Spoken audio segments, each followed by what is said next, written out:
An indelible debate over the forecaster-in-chief. Robert Costa is away on assignment. I'm Pete Williams. Welcome to Washington Week.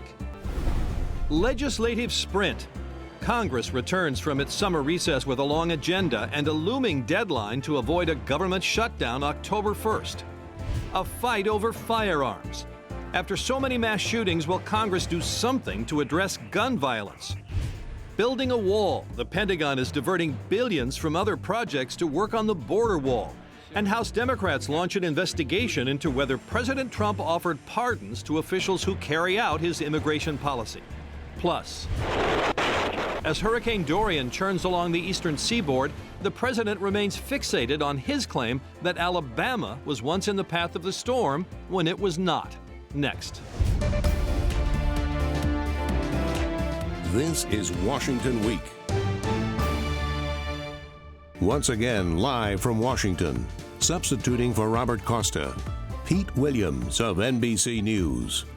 First, we send our sympathies to people coping with the misery left by Hurricane Durian. We'll have more on the political storm a bit later. But we begin with Congress. It's back next week facing more calls for new restrictions on guns. We now know that the gunman responsible for the most recent mass shooting in Odessa, Texas, failed an FBI background check and bought the gun he used from a private seller. The New York Times reports that inside the White House, the issue of new gun restrictions has largely been theoretical, in part because the White House has new polls showing that gun control is politically problematic for the president. Mitch McConnell, the Senate Republican leader, said this week on a radio talk show that he won't bring up any gun bill unless President Trump supports it. If the president took a position on a bill so that we knew we would actually be making a law and not just having serial votes, I'd be happy to put it on the floor. Joining me tonight, Peter Baker, Chief White House Correspondent for the New York Times, Yamiche Alcindor, White House Correspondent for the PBS NewsHour, Philip Rucker, White House Bureau Chief for the Washington Post, and Abby Livingston, Washington Bureau Chief for the Texas Tribune. So, Abby, let me start with you. We know about this background check issue. It brought it much more into the fore. Could Congress pass a background check bill? I would guess it's highly unlikely. And what I see going on in the state of Texas, which I think is reflective of the rest of the country, is I put out a call to a friend in Midland, which is where part of this shooting got started. And I said, is there any change in sentiment on the ground of the people who actually felt this, who had to go get shelter? And he said, absolutely not. But on the flip side, you go across the state of Texas and you go to Houston, and that is the suburbs of Houston is where these elections and the House races are being fought. And Democrats think they have a real shot at luring Republican women over to their side to vote for their candidates. And so I just don't see it happening. I think several members of my delegation have actually been in a mass shooting at the baseball practice. And so if that didn't move them on the issue, I don't see how any other mass shootings will. More mass shootings in Texas. This is, 3 of them so far. Has that changed the views of the Texas delegation in any way? They're not outwardly getting in front of this week. What I can say is Senator John Cornyn, who's an extremely powerful member of the Senate, there was a church shooting several years ago in Sutherland Springs, and it really did seem to rock him. And so he did get involved in some smaller changes, but nothing sweeping, and he was successful at it. Yeah, these were changes that required federal agencies to do a better job of giving information, disqualifying information to the FBI for background checks. But what about the president, Peter? Does he actually believe in any kind of gun legislation, or is it going to be a total dead letter for him? Well, you know, what's interesting, we've seen this with him before, of course. In the immediate aftermath of a terrible tragedy like that, his first instinct is to think about gun legislation. He's from New York. He may be a conservative Republican now, but he has been a Democrat in the past. I don't think this is a red line for him, and he was open to the idea. And then after time passes, after the NRA weighs in, after the pollsters weigh in, after he, considers what his base is going to think about it, he tends to back off. Now, he may come up with something. It's possible we get some kind of legislation of a probably cosmetic basis through, but I think Abby's right. I think if it didn't happen in a major way after Parkland, after Newtown, after the congressional baseball game, what makes now any different? Every time one of these happens, someone in Congress, like the Speaker or someone, says enough is enough. This will be different. But do you get any sense at the White House that things will be any different or ever will be after one of these? The president was really strong in the first couple of days after those back-to-back shootings during that tragic weekend where there were shootings in both Ohio and Texas. He said, I'm going to bring people together and get them to do things that they haven't done in the past. Then what we saw was a slow backtracking of the president. He admitted to being on the phone with Wayne LaPierre, the chief of the NRA. I put the question to the president on the White House lawn, are you also speaking to mass shooting victims about what they want? I've talked to a number of them in Ohio who told me they do want to see some sort of change. And the president said, I went and visited them at the hospital and they love me. But he would not say that he was having any sort of real constructive conversations with mass shooting victims. And what that tells me is that the president is listening to the NRA and having deep conversations with Republicans and making political calculations, and that usually leads to inaction on the Republican side when it comes to gun control or gun law changes. Philip, what about the NRA? It's having its own problem, but in terms of its influence on the White House or indeed on Congress, is it still as powerful as ever? It's very powerful, Pete, at the White House and with Republicans in Congress. And you're right, there's a lot of scrutiny on the NRA institutionally. They're having difficulties as an organization, but they still represent a really powerful part of Trump's coalition and of the Republican voting bloc. And that's why you see the president so reluctant to provide that sort of political cover and presidential leadership to push for any meaningful gun laws. I do, however, think it's likely that the White House will put forward a set of proposals probably next week or soon thereafter when Congress gets back that deal with mental health issues, that might deal with capital punishment, other things that would address mass shootings without actually changing gun laws. But no restrict. You all agree that it's unlikely Congress will change the gun laws in any way? Absolutely correct. Yeah. All right. So we saw something else that's going to troubling to some members of Congress. The fact that the Defense Department said this week that work on 127 military construction projects will be delayed because nearly $4 billion is being transferred from the Pentagon budget to build parts of the border wall. This move affects projects in nearly half the states. So is there anything that Congress can do to change this, or is this a done deal for this budget year? The Democrats are trying to figure out what to do. And I think one of the most important things to remember in this is that the Speaker of the House has been in that chamber for over 30 years. Her father was a member. And Trump has just taken a shot at the House of Representatives' singular power of the purse. And this is extremely troubling to Democrats. Their weekly address this week is about this issue. But whether or not they're able to pull something together amid the funding fight that we face every September is an open question. Well, they can't change it for this fiscal year, right? And there was a court challenge, and the Supreme Court threw it out, saying that the parties that sued in California, environmental groups and some communities, didn't have any legal standing. And that sort of seemed to end this, to make it clear the president had the power to do this. So what about next year? Will Congress try to put this money back into the budget and try to get these projects funded? Well, the question is whether they want President Trump to pay a price for it, right? In other words, is it in the Democrats' interest to say we're going to be the ones who rescue these military families who are not going to have a new middle school, for instance, on their base or something like that? Or is it to their interest in a political way to say your president is the one who did that. If you want to change that, you have to vote him out. This being Washington, I would vote for, my guess would be the political answer. But the argument that the president has actually penalized people who are normally part of his base, the military community, is one that resonates with the Democrats. The difference, of course, the president's going to say, look, I've given the military a lot of money. A lot more money than Obama did, and the question is whether that overcomes the concerns about these particular projects. So a showdown over funding the border wall, shut the government down for a while. Are we going to see that again? Is the president going to again ask for more money to the wall, and Congress is not going to give it to him?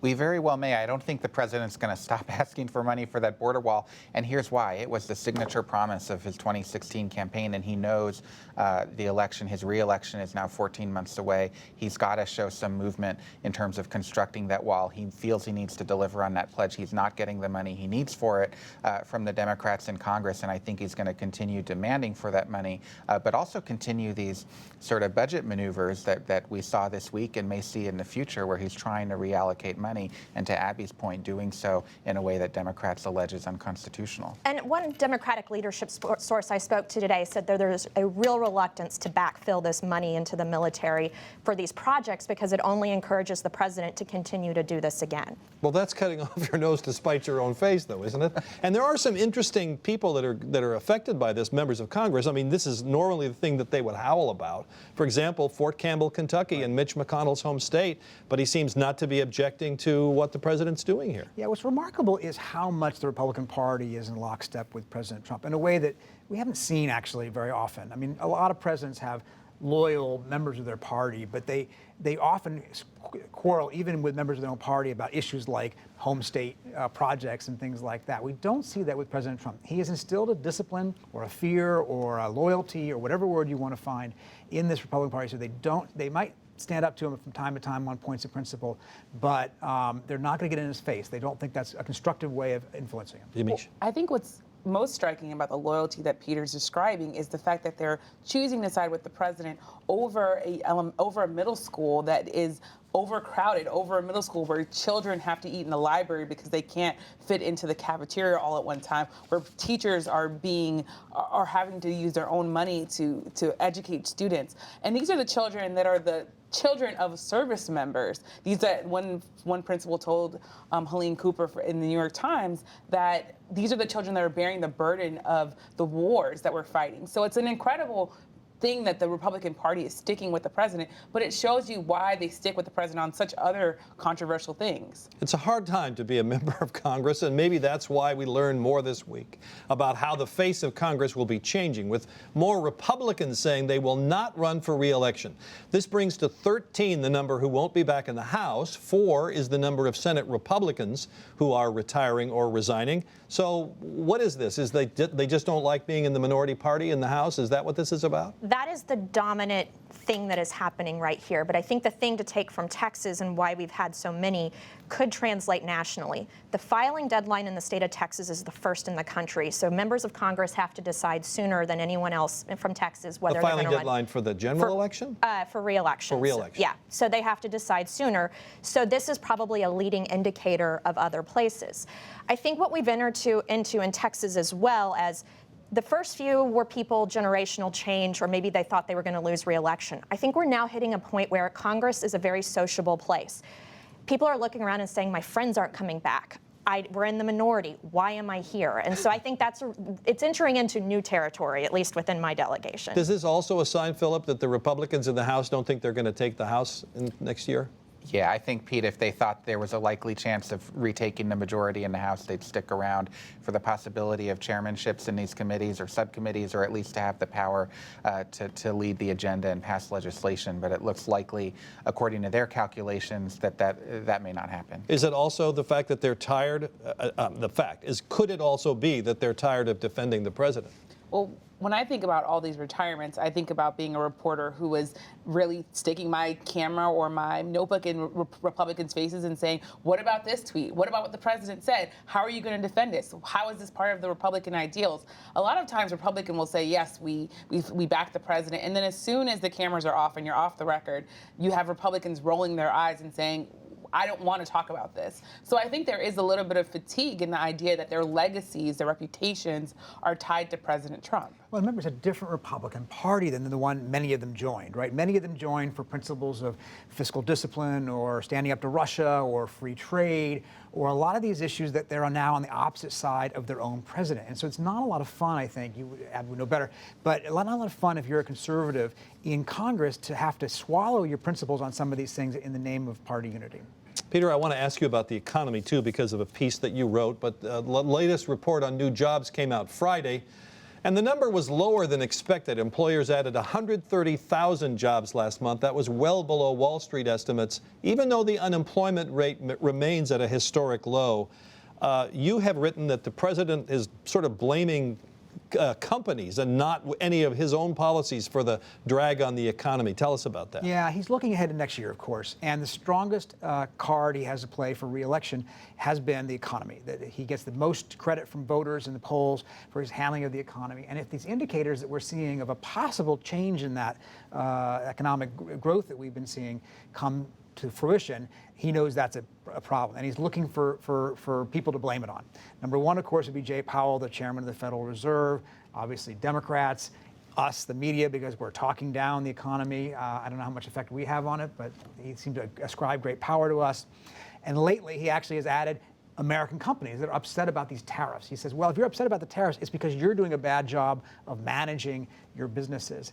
And what's interesting is we're starting to see a little bit of a turn. One thing that President Trump has done very well is sell the economy. He took an economy that was growing under President Obama, and unlike President Obama, sold the heck out of it, right, in a way that made consumer confidence go up, that made poll numbers go up. For the first time in August, we saw a poll that said more Americans now think the economy is growing worse than better, and we saw the consumer confidence index go down larger and more in August than any time since 2012. These are bad indicators for the president. He's trying to talk the economy back up. How does he think tariffs are working, and could we see more tariffs? Is he going to want to get tougher with China? Well, that's the million-dollar question. This idea that the president feels as though, and his administration has said, we might all have to pay, and we, meaning American companies and Americans, might have to pay a little bit more because someone needs to get tough on China. And when you listen to the president, he says, I have to do this. And there was that moment where he says, he looked up to the sky and said, I am the chosen one. So the president, in some ways, is selling this idea that he's forced to do this. But I think he realizes that companies are buckling under this and people are getting frustrated. Philip, let me ask you this question. The president says he's imposing these tariffs to help American workers and to even the playing field in the international markets. Is there any sign that these tariffs are helping any sector of the economy, are helping any American workers? I'm not sure that there is a clear sign about that. We're seeing a lot of signs that these tariffs are having a strain on particular industries in America, and you know, just the way the math works with these tariffs, Americans, consumers, and oftentimes end up paying more. For example, washing machines and dryers became more expensive over the last few months because of this trade war. But to get to something Yamiche said that I think is really important, the president sees this war with China, the trade war with China, as central to his sort of leadership and commitment with his political base. Okay, so but what can he say next election? Look at what tariffs did for you. How can he? What will he say about that? That's the trouble, because we're in the middle of this trade war where the ramifications right now seem to be negative, and you see it among farmers and in the ag community in the Midwest, some of those key states he needs to win re-election. He's hoping for a deal, some sort of a deal with China. We're not sure if that's ever going to come. But what pass. you're saying is it may not matter as long as he just acts tough with China? There is a calculation, and according to some of his advisors that I've talked to this week, who say his voters want to hear him stand up to China, take on China, say, you've been screwing America for years and I'm here to stop it, and continue this rhetorical war with China, and that is resonating with his base. Well, President Trump this week made his mark on the federal response to Hurricane Dorian. Don't you wish you could write like that? He said it threatened Alabama initially on Sunday, which brought an immediate response from the National Weather Service in Birmingham saying no, Alabama would not see any impact. Then a few days later, the president showed this chart in the Oval Office to justify his Alabama forecast with a line drawn in by hand showing that the hurricane would keep going beyond the official projection. And he tweeted this map of early storm models, apparently from a Florida state agency, that included a few possible tracks over Alabama and Georgia, seeking to justify his original statement. So what happened here? Is everybody just a little bit right here? How much of a howler was what President Trump did? Well, look, you know, at the very least, it was imprecise, right? If another president had said something like that, says, well, you know, and was called on it the way he was, he said, well, I didn't mean that it was going to be, you know, the same as in Florida or the Carolinas. I was just trying to say that there could be some side effects. He doesn't back down. Once he's challenged, he doubles down. He digs in, and he's going to push it. Here we are in day six of this story, a story that otherwise any other president would have not given the kind of oxygen by continuing to fight it out. But he wants to fight it out. It's part of his case against the establishment, against the media, against the elites who are taking him on. And they're even fundraising off of this now as part of his campaign. In what way? They're selling pens. You can buy Fine point mark your own weather map. Yeah, 5 for $15. Go to Brad Parscale. He's gonna sell them to you. with the signature of the president. With no the less. signature of the president. Yeah. Not so- a Sharpie, I don't think. Right? So let's get down to the specifics of this for a little bit, because it has consumed a lot of airtime on cable and in the papers this week. So the initial statement of the president was implied that Alabama was going to be hit, when in fact the forecasts from the National Weather Service said the storm track could bring tropical force winds to Alabama, which, if you look at the maps, were up to 30 miles an hour. And in my home state of Wyoming, that's a calm day. So was it wrong for the president to say hit? Was it wrong for the Weather Service in Alabama to say Alabama wouldn't be affected? Is everybody a little bit guilty here? It seems as though everything's a little bit murky in terms of the president's language and NOAA's language. But it is remarkable that we have a national weather service now rebuking and chastising essentially the local Alabama office, saying you should not be saying that the president was wrong. So if the national service is to be believed, then you would say that the local service or the local office was not 100% correct. That said, it's very clear that someone, likely the president, drew an extra part of the National Weather Service's map that was not included in that day's forecast. Is there any question about who drew it? Not to me, but who knows? Okay. So in that regard, he was clearly wrong. And I think what we saw was the president double down, as he does, on healthcare or on immigration. And he's, in some ways, had good political consequences by showing that in his character, he's someone who won't back down from a fight and will even fundraise from it. By the way, he said on Sunday Alabama would be hit. Today he said it would be grazed. Yeah. Was his original statement. Phil, you and your colleague Ashley Parker had a piece looking at how some senior White House people assessed the president's summer. Here's a line from it. It said, "The 2 months between Independence Day and Labor Day offered a fresh and vivid portrait of the president as seen by Trump's critics: incompetent, indecisive, intolerant, and ineffective." So what were the missed steps? Well, this is the summer before the re-election campaign really gets going. And historically, traditionally, this is a period when presidents get their political house in order. They try to broaden their appeal. They lay a foundation for the re-election campaign. And Trump, according to some of his own advisors even, missed that opportunity. He spent a summer attacking the Squad, the 4 congresswomen of color, attacking the city of Baltimore. He had his botched visits to Dayton, Ohio, and El Paso following those mass shootings. We could go on, and it ended the week before Labor Day in France, where you were, Yamiche and Peter, where it was whipsaw diplomacy, and he left allies really uncertain about American leadership. And it was just a series of consequences and controversies that he, in large part, created himself, that his allies and advisors feel was a period of self-sabotage. What about the possibility of impeachment? That's another I that was not in your list from the person you quoted. Is the House going to seriously move on impeachment? And what about this thing that the House wants to look into about whether the president offered pardons to Homeland Security people who apparently said, if I do that, Mr. President, it would be against the law? And he said, no, I'll pardon you. Is that for real? We've seen an escalation in members signing on over the recess with moving forward on impeachment with different levels. Pelosi still seems to be very reluctant on this. What's been interesting about the new topics they're bringing up is that this goes beyond Russia. But what I can tell you is that the freshmen who are in Trump districts are not wanting to have this debate. And I think the question I have, you've got some very impassioned House members and who want to move forward on this. But the political climate's changing. The presidential campaign is moving in. And does that enthusiasm within the larger Democratic world remain there?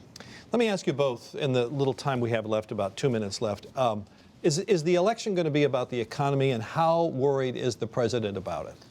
I just don't see an election about the economy when the central thing that the president continues to talk about is immigration, and he continues to use what a lot of people see as racist language. I think the economy will be part of it, but I think largely a lot of Democrats that I talk to really feel as though there's a segment of the population that are under attack for their identity, and the thing that moves Trump supporters is their identity and their sense of the president really feeling as though he's protecting the future of America. That has a bit to do with the economy, but I think that has a lot to do with race. Peter, how worried are they about the economy? I think they're really worried about it, actually. Not that they'll admit that in public, but I think this is, in fact, the strongest calling card they have. I think Yamiche is right that it's not just going to be about the economy, but I think that's super important to them because it's the most salient achievement he can point to. See, I've given you the greatest economy ever. It doesn't matter that the numbers don't actually add up to the greatest economy ever. It's a good talking point. The larger question, though, is I think it's going to be an election about Donald Trump, right? And we're going to define that however it is defined. And the question is, can he make it also about the other candidate? In 2016, he did. He made it about Hillary Clinton, and she helped elect, in a way, Donald Trump by being a foil. Can he make the Democrat an unacceptable alternative to him? All right. Thank you all very much. Thank you. Excellent discussion. Thanks for watching. Robert Costa will be back next week. Coming up, we'll have our conversation continuing on Washington Week Extra. You can watch it on our website, Facebook, or YouTube. We'll be discussing Vice President Pence's trip overseas. and the chaos surrounding Brexit, which makes our politics seem normal. I'm Pete Williams. Have a great weekend.